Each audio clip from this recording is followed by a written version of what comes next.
ایک نابینا کو رات میں پانی لانے کی ضرورت پڑ گئی۔ کہیں دور سے اس نے پانی کا گھڑا اپنے سر پر رکھا اور لاتے ہوئے اس نے ایک ہاتھ میں چراغ جلا کر پکڑا ہوا تھا۔ اب دیکھنے والے بڑے حیران تھے، کہنے لگے آپ تو نابینا ہو، آپ کو اس روشنی سے فائدہ تو کوئی نہیں، آپ تو اپنے اندازے کے مطابق راستوں کے اوپر چلتے ہو، تو آپ کو روشنی کی ضرورت ہی نہیں۔ اس نے کہا بالکل ٹھیک ہے، مجھے روشنی کی ضرورت نہیں، لیکن رات کا اندھیرا ہے۔ آنکھوں والے جب اندھیرے میں چلتے ہیں تو ان کو صحیح پتہ نہیں چلتا۔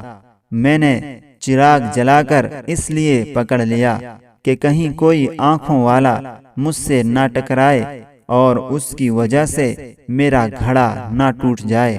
اندھا کتنا سمجھدار تھا کہ اس نے چراغ اس لیے پکڑا تھا کہ دوسرے لوگ راستے کو دیکھیں اور مجھ سے نہ ٹکرائیں، اس لیے کہ اگر ٹکرائیں گے تو نقصان تو میرا ہوگا۔ جوان عورت کو بھی یہی سوچ رکھنی چاہیے۔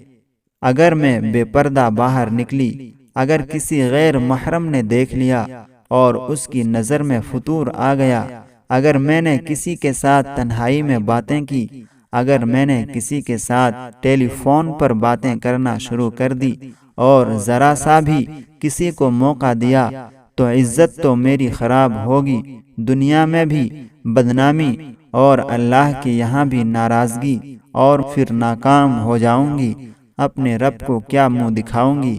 اس لیے ان کو ان باتوں کا خیال رکھنا چاہیے۔